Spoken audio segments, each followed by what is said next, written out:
Hello and welcome to BYJU'S Exam Prep. Welcome to our daily quiz. Before we begin, don't forget to subscribe to our official Telegram channel for regular updates on current affairs. So let's take a look at the first question. Which of the following statements are correct?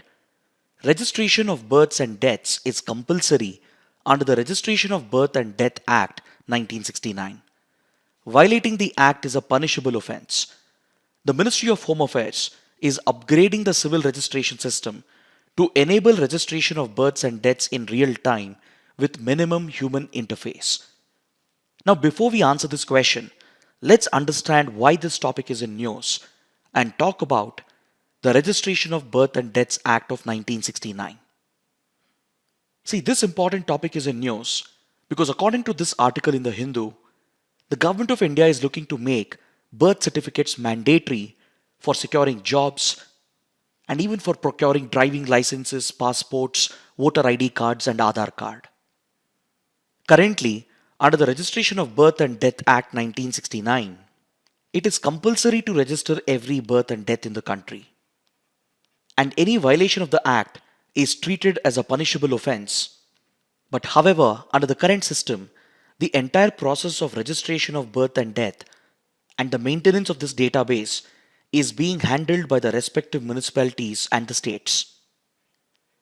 So the Ministry of Home Affairs through the Registrar General of India, which is also responsible for conducting the census and updating the National Population Register, is looking to streamline the process and create a national database of birth and death by upgrading the civil registration system to provide for changes in real time so that every birth and death is accounted for in real time with minimum human interface.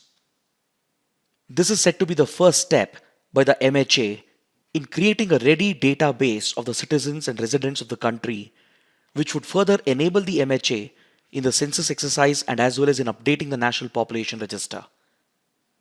This could also potentially set the stage for a nationwide NRC or National Register of Citizens, and to streamline the process of registering births and deaths, and to ensure automated updation of other databases following a birth or death. The government is looking to make birth certificates mandatory for procuring essential identification documents such as driving license, passport, Aadhaar card, voter ID card, and even to secure new jobs. So following every birth and death, automatically the names will be added or removed from all the other databases, thus helping the MHA to maintain a national master database, which could also help in updating the NPR and set the stage for a potential NRC in the future. So to make this happen, the government is looking to amend the Registration of Birth and Death Act 1969. Based on this understanding, we can easily say that all the three given statements are correct, and hence option D is the right answer. Now let's take a look at the second question. Which of the following statements are incorrect? Sacred groves are communally protected forests that usually have a significant religious connotation for the protecting community. Hunting and logging are usually strictly prohibited within these groves, and collection of forest produce is sometimes allowed on a sustainable basis. Sacred groves have been legally protected under community reserves in the Wildlife Protection Act of 1972, which was later amended in 2002. See, the topic of sacred groves is in news because according to this article in the Hindu, the government of Tamil Nadu, along with environmental organizations, are looking to recreate and restore sacred groves in northern parts of Tamil Nadu, especially in and around temples.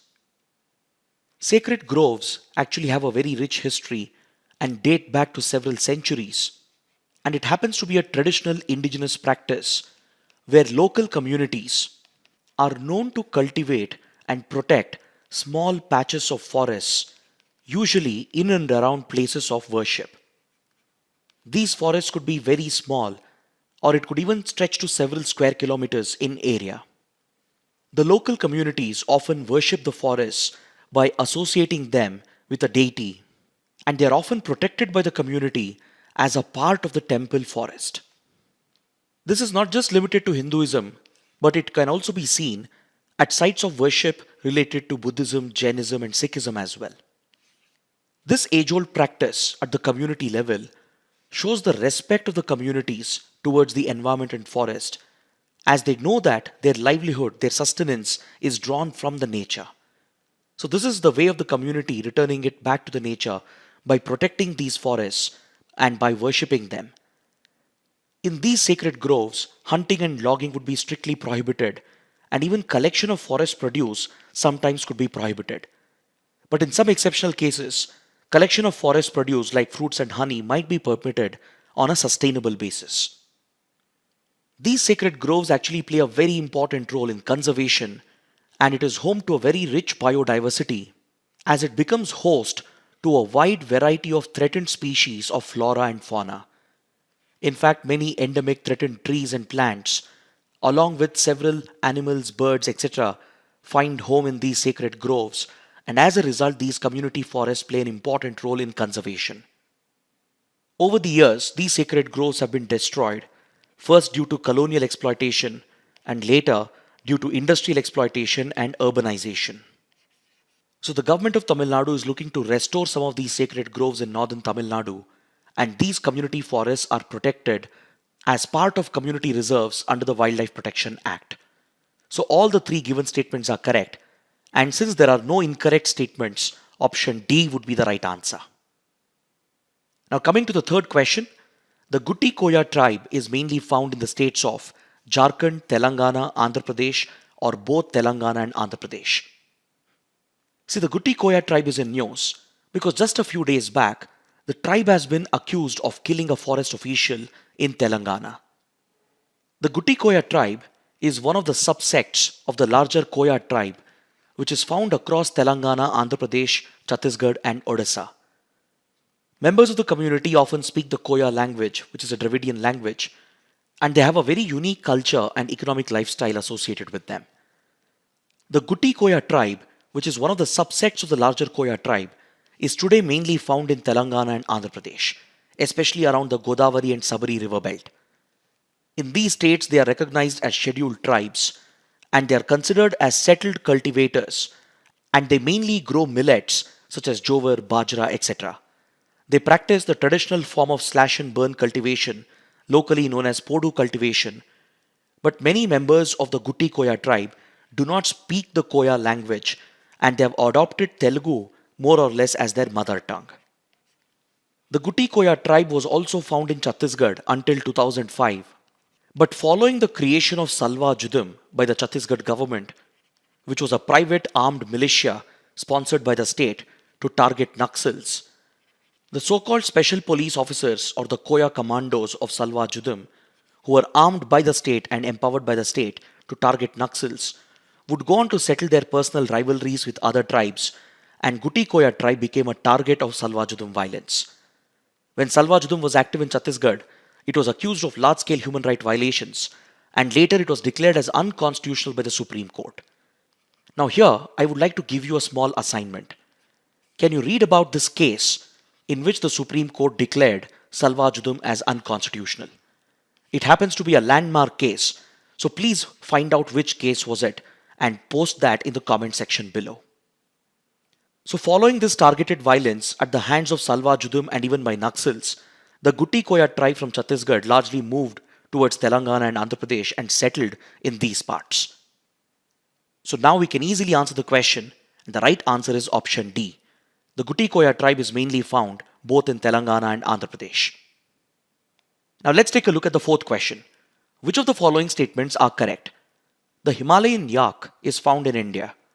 They are not domesticated and they are found only in the wild.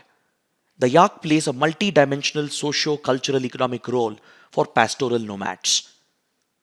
See, the Himalayan yak is in news because according to this article in the Hindu, the Food Safety and Standards Authority of India has designated the Himalayan yak as a food animal.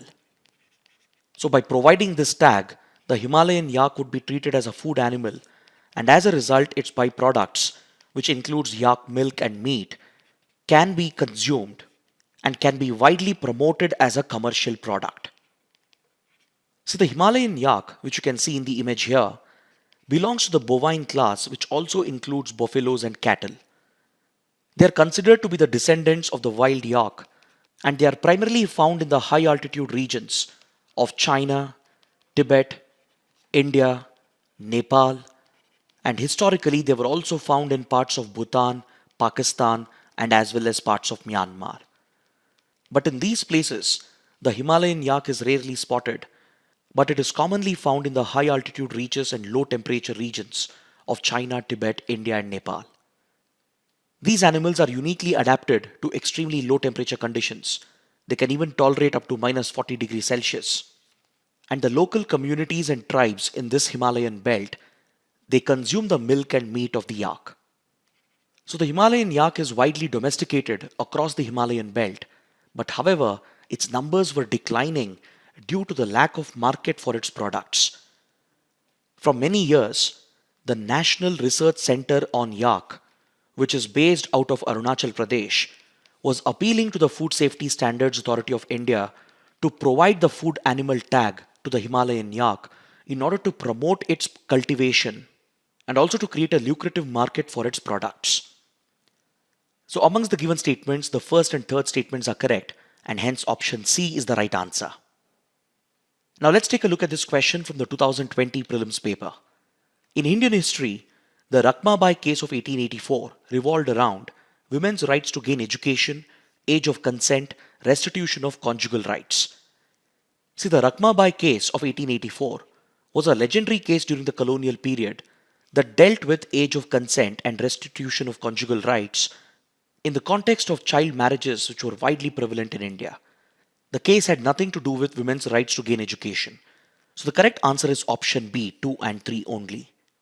Now coming to the fact of the day, let's talk about the successful launch of PSLV C-54 by ISRO yesterday, which also has very important implications for India-Bhutan space relations. Yesterday, PSLV C-54, one of the most reliable launch vehicles of ISRO, has lifted off successfully and placed 9 satellites in multiple orbits. One of the primary payloads in this mission was EOS-06, or Earth Observation Satellite number 6, which is a part of the OceanSat series. This satellite is meant for oceanic research, to observe ocean color data, to monitor sea surface temperature and wind data, and will play a key role in studies related to oceanography, climatology, and meteorology. It will also play an important role in identifying potential fishing zones, and thus it will serve an important economic and scientific purpose.